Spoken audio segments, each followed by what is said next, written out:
Hello and welcome to this very exciting episode of the MediaTech Podcast. Today we have graduate Anthony. How's it going, man? Pretty good. How are you? Good. What year did you graduate MediaTech? I graduated MediaTech in 2010 from the Dallas campus. Awesome. And the guy that you are watching and or listening to regularly mixes shows for CNN with millions of viewers, possibly. Yeah. So I definitely want to dig into that because that's super interesting. For those that are not aware, we are here in Atlanta. Yeah, we're in Atlanta. Yeah, that's what they tell me. Shooting an episode of Grad you did with Anthony here. So go ahead and check that out. I'm not sure if that'll be up when this podcast goes up. Actually, I'm pretty sure it won't. But definitely hit that subscribe button if you're on YouTube. If you're listening elsewhere, hop over onto YouTube, hit subscribe there, and you're going to see a really cool episode. We got to shoot inside the CNN headquarters in Atlanta. They were super accommodating and super cool to us, and I really appreciate that if anybody from there is listening. And we shot a really great episode with Anthony. So I want to talk a little bit about your background. So you're from Amarillo, right? I'm from Amarillo, Texas, born and raised. Awesome. And you originally got into music through your grandfather, is that right? Yeah, that's correct. And how'd that go? So I kind of grew up around it. My grandpa was a musician in the 60s and 70s, kind of on some record labels of, Tejano genre, for any of those familiar with that. And I was always kind of pushed in that direction. So sixth grade came around. I was able to join band in middle school, and they pushed me to a saxophone. I learned to play sax, and as soon as I kind of got the fingerings underneath my hands, he was like, "All right, come on, let's get in here and learn some real music." That's cool. I mean, from such an early age, performing must have been pretty cool, Yeah. I mean, for me, it was really normal. Like, it's just what I was supposed to do. I learned how to play. They put me on stage, and here I am, for weddings and quinceañeras and various little bars. Like, we played bars all over town. Like, I was maybe 12, 13 years old, walking into bars. Hey, you need a drink? No, I'm all right, man. Were you the only child in the band? So I was, for the most part, until, I guess, a couple years in, I had a friend that I played in the high school band with. He was a very, very good trumpet player. My grandpa needed a trumpet player. He's like, go find me somebody. So he came in, and so he was a couple years older than me. He was 17, 18 at the time. I was still about 13, 14.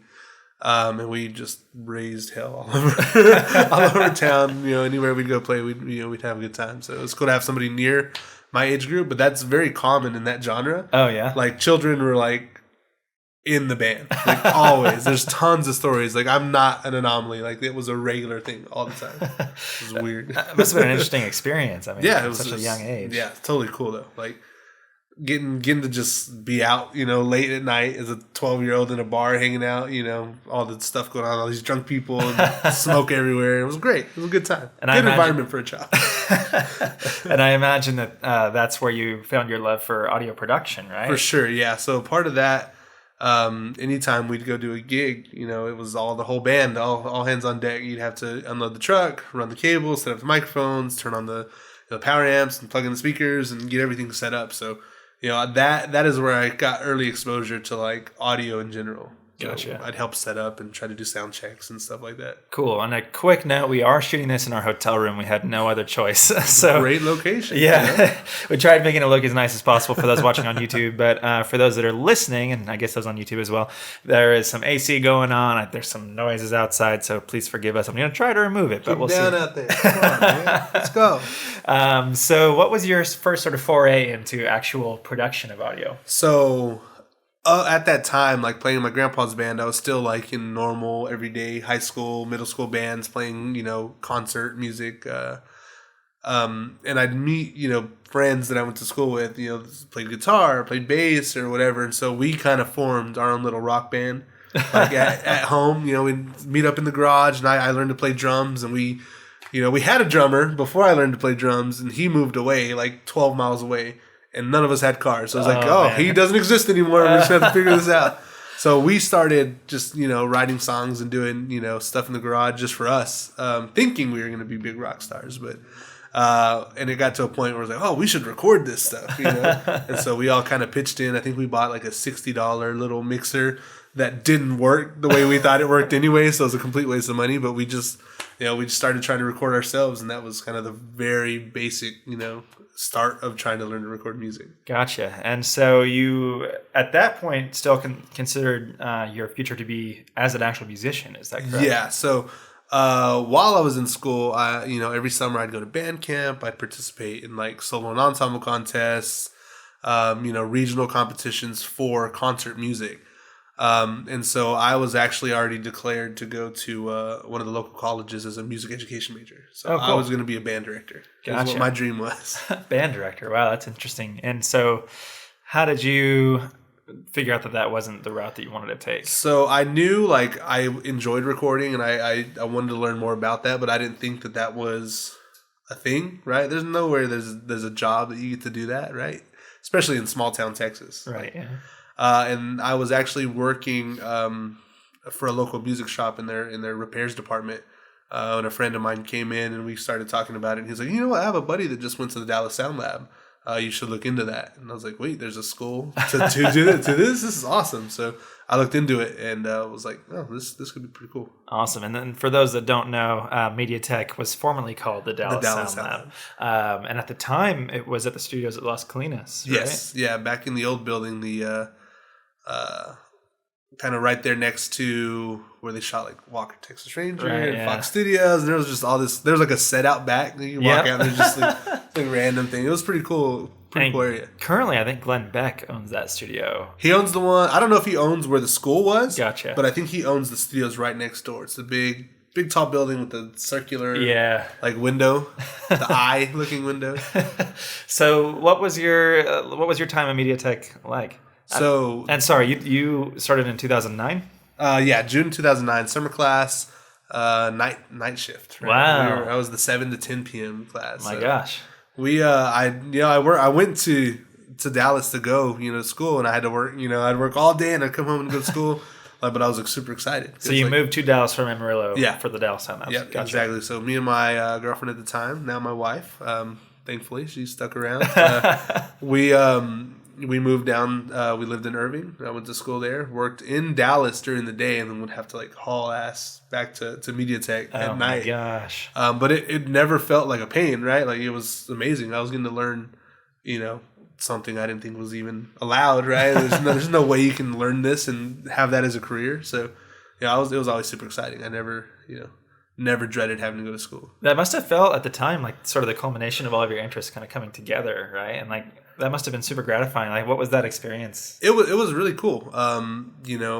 Like I said, I didn't think that was something you could do. So like getting to like be around music, learning to record, learning all these techniques, and from the professors at that time, were guys that had been recording and engineering, some of the biggest bands, that was a really cool experience. Yeah, absolutely. And so you graduated in 2010? Yeah. Gotcha. So when I was there, it was a year-long program, certificate diploma program. So we were in there a year. They kind of, got us in there, crammed as much knowledge as they could in a year, and released us to the world. So for those that are listening, again, make sure you look out for the grad you did. We're going to have sort of a highlighted tour of your career, I guess. But we're going to get a little bit deeper right now. So straight out of MediaTech, you told me that you got an internship at like a religious TV network. Is that correct? So it was like the last quarter that I was there at MediaTech. They had reached out to the school and was like, hey, we need interns. And it was just this local, like religious, like TV station, kind of low viewership type of thing. I'm really not even sure what it was at the time. But they were like, they reached out to our careers placement professor at the time. He gave, students that were interested a phone number, said, hey, call this guy, and set up, an interview or whatever. So I called the number, and the guy that answered, I was like, yeah, come on down at this time. We'll show you, what's going on, and we'll talk about it. So I went down to that studio, and basically he goes, all right, cool. You'll do fine. Here's a camera. This is Zoom. This is pan, tilt, whatever. We go live in 15 minutes. What? I want to pause right there. What was your reaction to that? I was like, what do you mean we go live? I'm not here to work. Like, what are you talking about? Oh yeah, this is your internship. You're just gonna run a camera for our religious programming, right? And so it's like people would come on and they'd do like kind of a service and they'd preach about something, and then some like karaoke singers would come out and like sing like a religious song. I don't know. It was really interesting, and like they grew into like a top tier like religious network now. It's just so weird, but they were basically. It was such a weird experience because I was in the audio school. I knew nothing about cameras, and they were just like, "Good luck." So were they? Did the Dallas Sound Labs? Did they have the film program at the time? They did. They did. So were they expecting you to have been a? I mean, I have no idea. I have no idea at all, because it seemed like I kind of mentioned this before. It was like an intern mill. They didn't really care who was there, who knew how to do what. As long as you could aim a camera and you were a warm body, they were going to use you. Man.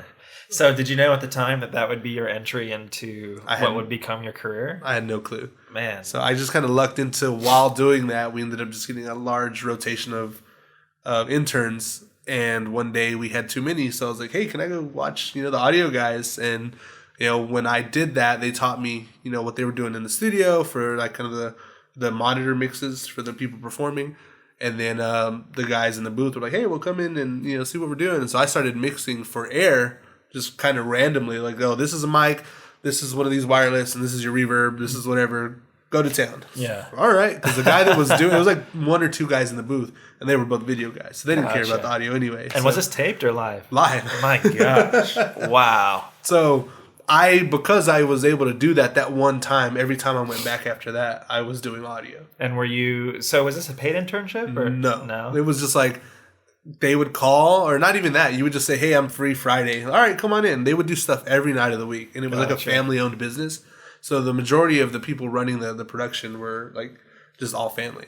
So I want to break off from there real quick. A lot of people ask me when I'm talking to them about the career choices that I've made. Mm-hmm. And again, I come from a film and video background. Yeah. I graduated, for those that don't know, from MediaTech Dallas in 2013 in the digital film and video program.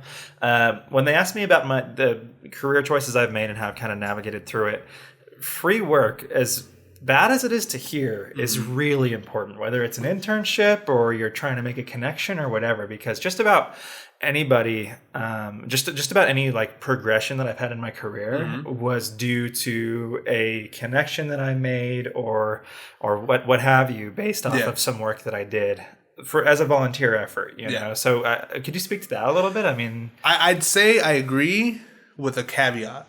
Free work is fine as long as it's the right kind of free work. Yeah, absolutely. If everybody's there, no one knows what they're doing, and the production never sees the light of day, you almost gain nothing, right? About the experience. You want an environment, if you're gonna volunteer your time, to know that the people involved are serious about it, and that it's going to go somewhere. It may not be successful. That's a whole different thing, but at least finish the product. Start it.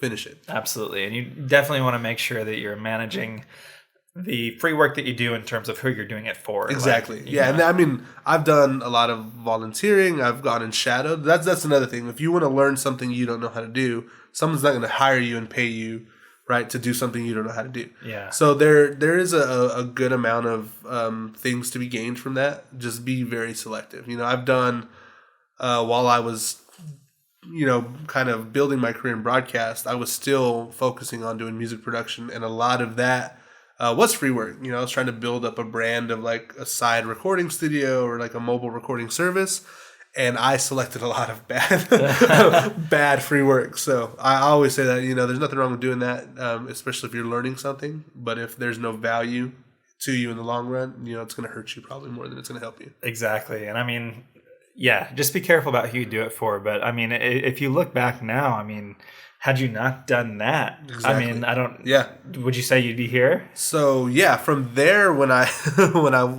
graduated and had to go back home, I got hit in the face with just because you went to school, you're not going to be, this rich, record producer and making millions of dollars and working with, all these acts.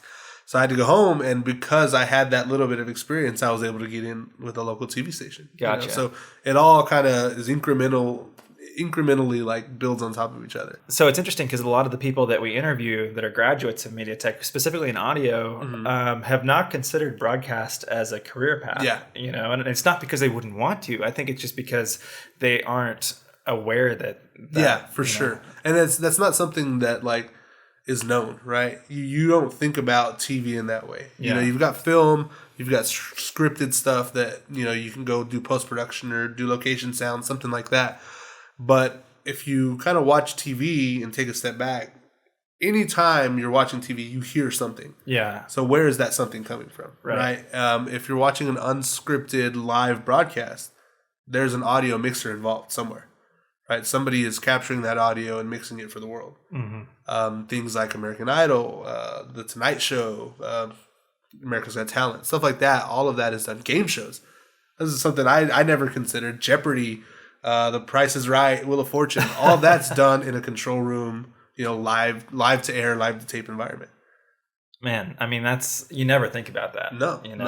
And I mean, it's even hard to when you're watching a sporting event or whatever to consider that there's a video person switching stuff, let alone a mixer. And that's one I didn't even touch on. Sports is a whole different beast beyond that, because that's closer to being a rock show where you bring in a truck, you run all your lines, you set up your cameras, you're in a patch bay, you're setting up, you're doing multiple feeds for the domestic feed, the international feed, the Spanish broadcast.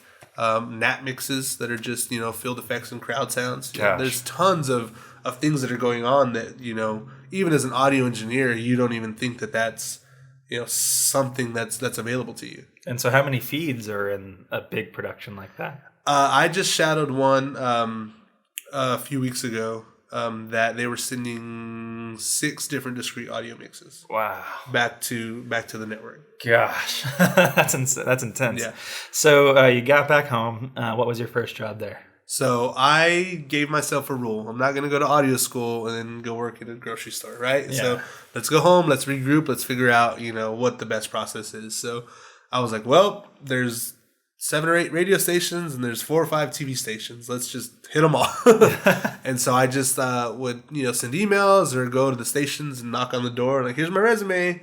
And one I went to actually opened the door, and really? The receptionist was like, "Well, the production manager's here. Let me see if he'll talk to you." Wow, that's amazing. And he looked at my resume. He said, "All right, will you come back here in a couple weeks and we'll have an actual interview?" And so on my resume, I had I had gone to school for audio production. I'd interned with this religious TV station, right? And so I get in the door when I talk to him. He's like, "Look, we don't have any audio positions. We don't have any camera positions. I've got one overnight master control position that I've been trying to fill for like 2 months. If you want it, I'll give it to you right now." Wow. And that was that. Small. It's a small city, small market. It's not always going to happen that way, but it's just kind of like right place, right time, right experience, even though it was so little. I don't think you're giving yourself enough credit, though. I mean, to go into a place like that with a resume in hand is 99% further than just about anybody on the street would have gone. I feel I don't have that. I'm not that. What's the word? Like down on people that they wouldn't do that. Like I'm not. I feel like I would have done what.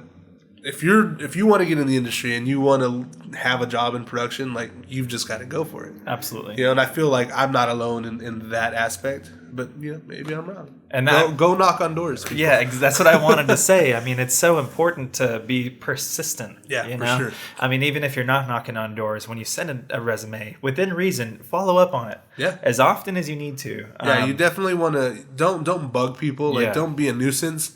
And I've got now that I'm in the position that I am, I have people that reach out to me. For advice or this. And I try, because I'm still in a position where I can move forward, right? So I talk to people that are doing things that I want to learn about and do. So I try to answer 99% of the people that reach out to me. But if you come from a place like, hey, I've done this, I deserve this, or you're constantly like re-emailing me, like you got to kind of take it easy. I saw you. I'm going to answer, but come from a position of genuine. You want to be genuine in your approach, and networking is the biggest part of this industry in general. Absolutely. I mean, it's all about who you know. Yeah, for sure. So where'd you go from there? And actually, before we get to that, what was your experience like? How did that feel? I guess you already had some live experience before, but not in a network like that, right? Well, so TV is funny in a way, the way that it's structured. So even though your local TV station says NBC, it has almost nothing to do with NBC, right? So there's an affiliate structure, right? So local TV stations will buy the rights. It's kind of like a franchise of like a restaurant, right? Kind of, yeah. You could look at it that way, where your local Fox, your CBS, whatever, has paid licensing fees to be able to use that logo and the resources of the network. So when the network produces like big event coverage, press conferences, presidential, events, something like that, their reporters and stuff will repackage it for local, and then the local can air those as national packages. Mm-hmm. So at the local level, you're more focused on your local like area. So you don't have, you can't walk up to some company. Oh, I'm with NBC. This is that. Like to an extent, you're the local media. You have some rights to go and interview people, but you're not going to pull a network card, right? Yeah. Like you're super up there. So the time that I spent in Amarillo, my hometown, was very like great because it's a learning experience. It's such a small market. You don't really have a lot of resources. The station hadn't been updated in probably 30 years. Oh my gosh. And so, I went in as a master control operator, which, for those that don't know, basically monitors the live air signal. So we had 3 stations in the building. One was an NBC station, one was a Fox station, and the other was, at the time, My TV Network, I think.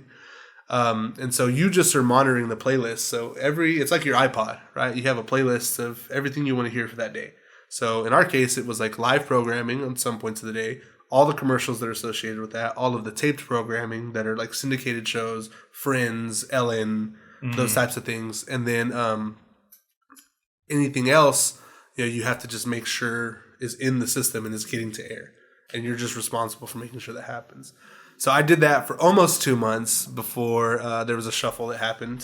Small TV stations are notorious for having high turnover.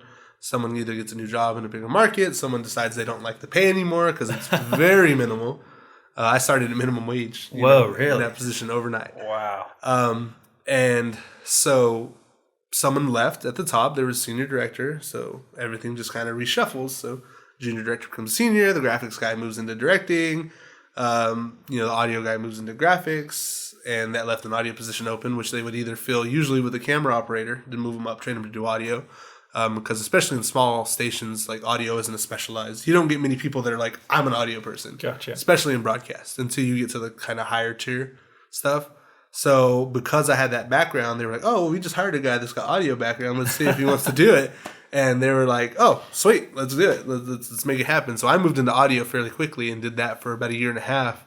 Before moving into actually technical directing. So I learned how to do graphics, learned how to run a camera, and then would do the video switcher for live shows. Gosh, that's so cool. So again, check out his Grad You Did to learn more about his bridge from there to CNN. But I do want to jump to CNN. Sure. It's been how long since you had that job before? So that was in 2000. I started the job in 2010. Gotcha. And I started at CNN in 2017, right at the end of 2017. So 7 years or so. Almost, just under 8 years, I worked in various local Gotcha. TV stations. So I went, jumped from Amarillo to Albuquerque to San Antonio to Dallas, and then ended up at CNN. Wow, man. So tell me about what that was like. Like, because the previous job you had was in Dallas, right? Yeah. In a fairly large but regional market. Yes, Is that correct? for sure. So in that environment, it is a bigger market. It's top 5. Dallas is top 5 in the country out of like 210. Mm-hmm. So it does have some pull once you start getting into these bigger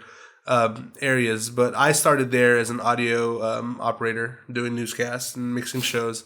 But I could tell pretty early on what's happening in a lot of network-owned news stations is they're automating a lot of the production. Oh, really? So because I had a little bit of directing experience, was able to move into an automated directing position. What does that mean? So basically there's a program. Sony has a program. Ross has a program that is basically a computer program that will act as a virtual production switcher. You still have an actual switcher, but the control of it isn't you pressing a button. Gotcha. It's the computer recalling these things. So there's like 4 studio cameras, and they're all been pre-programmed with positions in the studio that you type in a number, and then when that number comes in the playlist, it's all built on a playlist, it moves the camera to that position. So the talent has to be like right on the ball with the cues, or? Well, when I first started, it was like that, but we had separate audio. We actually added audio mixing to that. Wow, oh my gosh. So which means I'm out of a job, right? Essentially, I'm not mixing audio anymore. So I moved into the directing. So you're actually calling the shots, telling, look at camera 2, look at camera 1. But you're also recalling graphics and videos and making sure the mics are on. So when you add audio into that, it gets a lot more detail oriented. If don't code the right, camera shot with the right microphone and the anchor doesn't talk at the right time, you're going to miss something. Gotcha. So that sounds risky. It depends. There's a lot of, some people really love it. Some people really don't. I left, so if that tells you how I felt about it. I've always was an audio engineer, but I loved doing the video production stuff, especially switching and directing.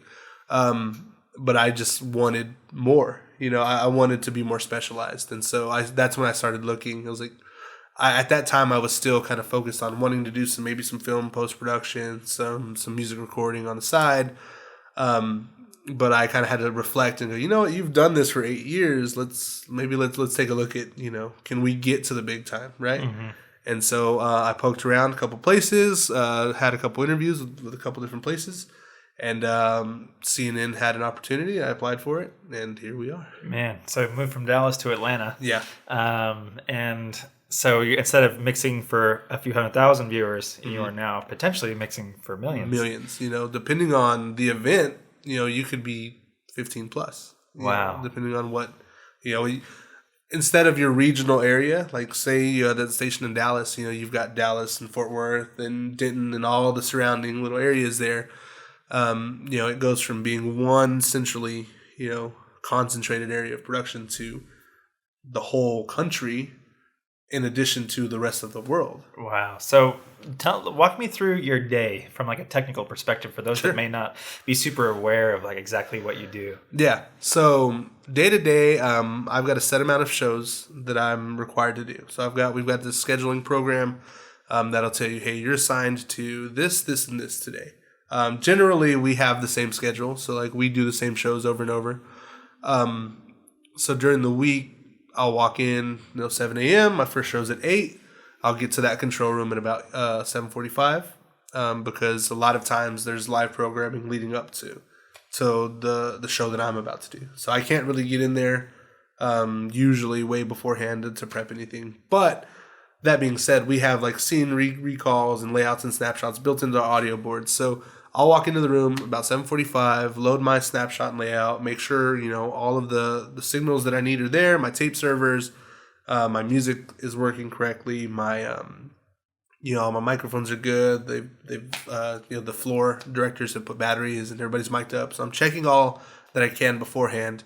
And then once the show's live, we are off to the races. I'm firing music, I'm tracking, microphones for talent, and I'm listening to a director just like, all right, stand by. We're going to this router for this live shot, and I've got to make sure that I've got the audio from some reporter that's out in the field. They could be anywhere in D.C., New York. And that's coming in live. That's all live. Crazy to think about. So mixing for television is less about, and I say this with a caveat, it's less about the mix than it is about managing sources. Gotcha. So the mix obviously is important. We want to hear everything clearly and loudly and as good as possible. But on the backside of that, I've got faders up, microphones, music, whatever, that I've got a mix going. And then I'm turning off. I'm taking my hands away from the board and like using a comms panel, like it's called RTS. It's a communications where I can talk to either other people on the team, or we've got things called IFBs that stands for interruptible foldbacks, which are basically the earpieces that you see talent using. Those are all being fed through the audio board. So we'll send an output of the audio board into that communication system, and then we'll patch that, whatever that output is, to the correct IFB location. Wow. So you can think of it like monitors for a live band, right? Drummer has his own mix. The singer has their mix. The guitar player has their mix. So we've got that with 25 potential, places to send that audio. So how many channels are you having to worry about? So at a time, usually 5 to 10, just like what I'm messing with. If we do something special, a town hall, maybe we have some music, a band come in, we'll expand. But it's not a very big mix. It's more about, where am I getting this person? I know I have 5 live shots, right? One from New York, one from DC, one from like Johannesburg. Gosh. Wherever it is, a Skype, someone's calling it on Skype. I've got 5 of those to find, and I've got to make sure they sound good. I can hear them, they can hear me, and they can hear each other. So I can't just put them all in the same mix and be done.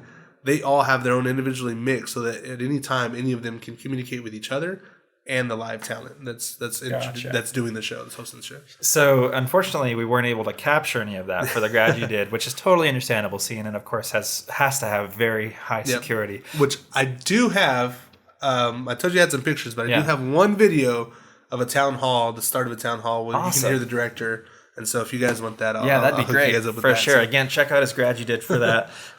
But so essentially what he's talking about is he has a board, which is how many channels total? the ones we use are about 96. 96. Yeah. And so above that, you've got a bunch of different screens that show all the different camera feeds. Is that correct? For sure. Gotcha. So for those that are trying to visualize this, that should hopefully help you out. But and the one I've always been scared. I've only had a couple of opportunities to do anything in the live realm. I've always been kind of social media oriented. Yeah. But I've always been super scared of live. Like, does that ever go through your head? Like, that's all I've ever done. Yeah. Right. So I went from playing in a live band to mixing live shows. Yeah. Right. Like there was a time between, what we didn't even cover, like where I was doing, church events and live sound for this and that. So my background has always been based in live. So it is intimidating, I guess, especially if you don't do it very often, but that's all I know. So to me, it's just like, it's the fire and I love it. That's awesome, man. We need to wrap it up pretty quickly here, but what's like the number one coolest thing for CNN that you've had the opportunity to work on? So Atlanta hosted the Super Bowl in 2019. So back in February of 2019, the world descended on Atlanta for the Super Bowl. Every sports network, every television network was here doing some sort of production. The stadium is literally 2 blocks away from CNN. It's right Center. next to the headquarters. Yeah. So you could throw a rock and probably hit it. If you have a pretty good arm, but you could probably hit it. But so CNN did a stage down in the lobby where we set up this whole thing. It was trussing and lighting and jib cameras. And then we also did one in the CNN Center. For those that have never been there, it's basically a public access area. So on the bottom floor. The bottom floor is open to the public. There's restaurants. There's fast food. There's shops. There's the CNN store for you to buy Cartoon Network store as well. So in that lobby, we set up one stage for CNN, and then in a bar that's right off of the lobby area, we set up another stage for Bleacher Report. So Bleacher Report is a property owned by Turner. We're all in partnership. So Turner owns CNN, TNT, all that. So we're all partnered together. So they used our CNN production staff, to do a Bleacher Report show. And for that, we set up like 3 or 4 cameras, a stage, full-on audio setup, and they were bringing in just athletes all day long. So I got to like mix and mic up people like T.O., Chad Johnson. You actually had to mic them JJ up? Watt. Yeah. Wow. So me and I had one girl that I work with as an A2. She helped me, manage the stage basically, and we were responsible for making sure everybody was in position and they could hear, and we had all their audio, and we were feeding that back up to one of our control rooms in the studio. So I was mixing it on site, and they were just passing my audio through. So cool, dude. Yeah, it's pretty cool. That's awesome. Well, sweet. So last question. If there's anybody that's graduating MediaTech or elsewhere and then wants to get into the audio just spectrum and think that broadcast might be a good opportunity for them, what would you say to those people? I'd say hit it hard. Right, especially broadcast. Like that wasn't something that we had even talked about when I was in school. There's a whole other world of audio beyond recording music and doing sound design. Right, so be open to anything. There's so many facets of audio. If you focused hard in school, and I know that they teach you your signal flow and your foundations of audio, what audio is. If you have that under you, you can do any form of audio, whether that's post-production, film, broadcast, any of it. Just be open to trying new things, even if you don't think it's something that you would generally like. Give it a shot, and you may fall in love. And your career literally started with operating a camera as an unpaid intern at a little religious TV studio. Yep. So, well, awesome, man. Thank you so much for joining us on the podcast. I do want to say, if you're interested in film or audio production, or even now they have acting, makeup, animation, and several other programs, go to MediaTech.edu. They have campuses in Dallas and Houston, and they do free tours, and they have amazing facilities. Trust us, you will be flabbergasted, and I don't use that word I don't think I've ever used that word before. It's a great word. Yeah. And feel free to subscribe to this YouTube channel. Not only do we do podcasts, but we have a thing called Grad, which is going after and interviewing successful graduates like you right now. And we also do Student of the Month videos, which are fun, little tutorial videos that cover the spectrum of the different programs that MediaTech offers. So please go subscribe there, and if you're interested, hit up mediatech.edu. And lastly, I want to extend my deepest thanks to CNN. That was an amazing experience to go in there, and they were super accommodating. So thank you, Anthony, so much. Cool. Appreciate it. And I guess maybe we'll see you and do another interview when you mix the next Super Bowl. Yeah, there we go. One can dream, right? Thanks so much.